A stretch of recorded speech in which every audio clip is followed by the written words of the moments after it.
সেই 17 বছরের সংগ্রামের ফসল জুলাই। শেখ হাসিনা তো মুক্তিযুদ্ধে যাননি, ওনার জামাই, ওনার যে স্বামী, তাকেও মুক্তিযুদ্ধে পাঠানো, উনি যুদ্ধ তো এগুলো দেখেননি, শুনেছেন। যদি দেখতেন বাংলার দামাল ছেলেরা কিভাবে লুঙ্গি পরে হাতে রাইফেল নিয়ে হানাদার বাহিনীকে প্রতিহত করতে পারে, তাদেরই উত্তরসূরি জুলাই বিপ্লবের নায়কেরা, তাদেরই উত্তরসূরি জুলাই বিপ্লবের সৈনিকরা। উনি মনে করেছেন এইভাবে গুলি করে, হত্যা করে, রক্ত ঝরিয়ে, রক্তগঙ্গা বইয়ে দিয়ে তিনি তার ময়ূরের সিংহাসন রক্ষা করবেন। কিন্তু এই ধরো কথা শুনুন, কিন্তু তিনি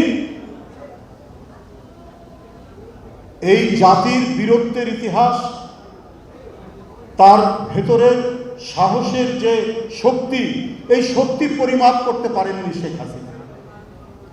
পরিমাপ করতে পারেননি বলেই তিনি দেখছেন হেলিকপ্টার থেকে গুলি করাচ্ছেন, র্যাবের হেলিকপ্টার দিয়ে গুলি খাচ্ছে, মিছিল এগিয়ে যাচ্ছে, ডানে বামে চারিদিক থেকে গুলি আসছে, cannon to right of them, cannon to left of them, cannon in front of them, into the valley of death.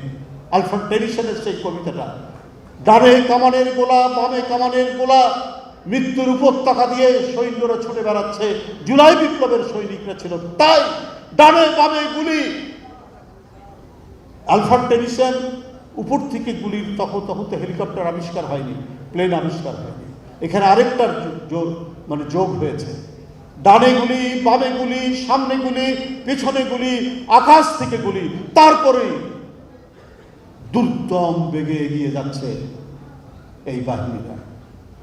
Sheikh Hasina তারপরেও ক্ষমতার লোভে নিরানন্দ। যখন দেখছে নরসিংদীর জেল ভেঙে ছাত্ররা 900 জন বন্দীকে বের করে নিয়ে গেছে, তখনও তার টনক নড়েনি। ফ্যাসিস্ট ক্ষমতার জন্য কাঙাল, নিজের সন্তানের রক্তের উপর হেঁটে যেত, তার কোনো দ্বিধা নেই। এটাই আমরা দেখেছি।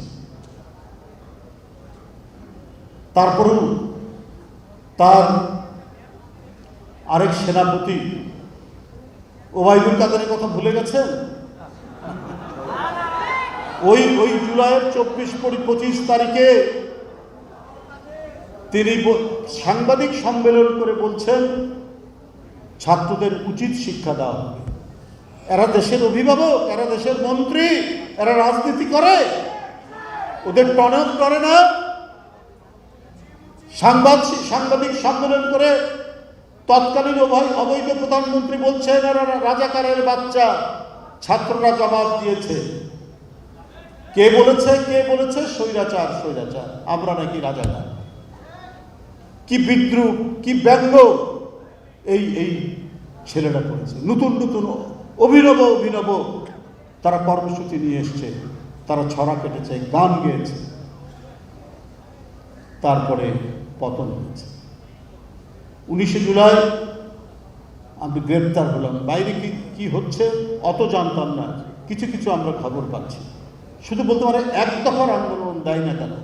যখন 2 তারিখ কি 3 তারিখে শুনলাম এক দফার আন্দোলন, সেই দিন আমরা বুঝলাম যে হাসিনা আর থাকবে না। হাসিনা তার দিন শেষ, তার অত্যাচার, তার অবিচার, তার গুম, তার খুন, তার শেষ। একটি মুক্ত নিঃশ্বাস নেওয়ার আমরা একটি দুপুর পেলাম। সেই দুপুরটি হচ্ছে 5ই আগস্টে সকালে, যখন সেনাবাহিনীর প্রধান বললেন যে তিনি তখনও বলেননি, ঘোষণা হলো টেলিভিশনে, আমরা বিভিন্নভাবে সংবাদ পাচ্ছি তিনি বক্তব্য রাখবেন। তখনই আমরা বুঝলাম শেখ হাসিনা নেই, জনগণের বিজয় নিশ্চিত হচ্ছে। ঠিক 1-1:30টার দিকে আমরা খবর পেলাম শেখ হাসিনা পালিয়ে গেছেন এবং অন্তর্বর্তী সরকার গঠন করা হয় কয়েকদিনের মধ্যে। বিজয় নিশ্চিত হলো। 6 তারিখ সকালে মুক্ত নিঃশ্বাস দিলাম জেলখানার ভিতরেই। 3টার দিকে আমরা সব বেরিয়ে গেলাম। এই জুলাই বিপ্লব হচ্ছে সেইটা। 17 বছরে দেশনেত্রী বেগম খালেদা জিয়ার গণতন্ত্রের লড়াইয়ের আপসহীন সংগ্রামের এক চূড়ান্ত বহিঃপ্রকাশ। নিজে অসুস্থ হয়েছেন, অসুস্থ করা হয়েছে, অত্যাচার করা হয়েছে, উচ্চ চিকিৎসা দেওয়া হয়নি, তাকে ওষুধ দেওয়া হয়নি, চিকিৎসার নামে তার খাদ্যের মধ্যে বিষ দেওয়া হয়েছে কিনা এই নিয়ে আজকে প্রত্যেক সবার মধ্যে সংশয়। তারপরেও ন্যূনতম ভাবে তাকে নড়ানো যায়নি তার আপসহীনতা থেকে। গণতন্ত্রের জন্য তার দৃঢ়চেতা যে মনোবল, সেই মনোবলকে শেখ হাসিনা কাবু করতে পারেনি। বেগম খালেদা জিয়া 5 তারিখ রাত্রে আমরা তার মুক্তির ঘোষণা শুনব। তো সেই 17 বছরের সংগ্রামের ফসল জুলাই। আমি বলে থাকি এই 17 বছর সংগ্রামে আন্দোলনের মধ্যে দিয়ে এই আন্দোলন যেন ফুল দেখেছে, কিন্তু ফুল ফুটতে দেখি। জীবনে অনেক ফুল দেখেছি, ফুল ফুটতে দেখি। তেমনি 17 বছরের সংগ্রামের গণতন্ত্রের জন্য লড়াইয়ের এই ফুলগুলি ফুটলো জুলাই মাসে। এই প্রথম ফুল ফুটতে দেখলাম জুলাই মাসে।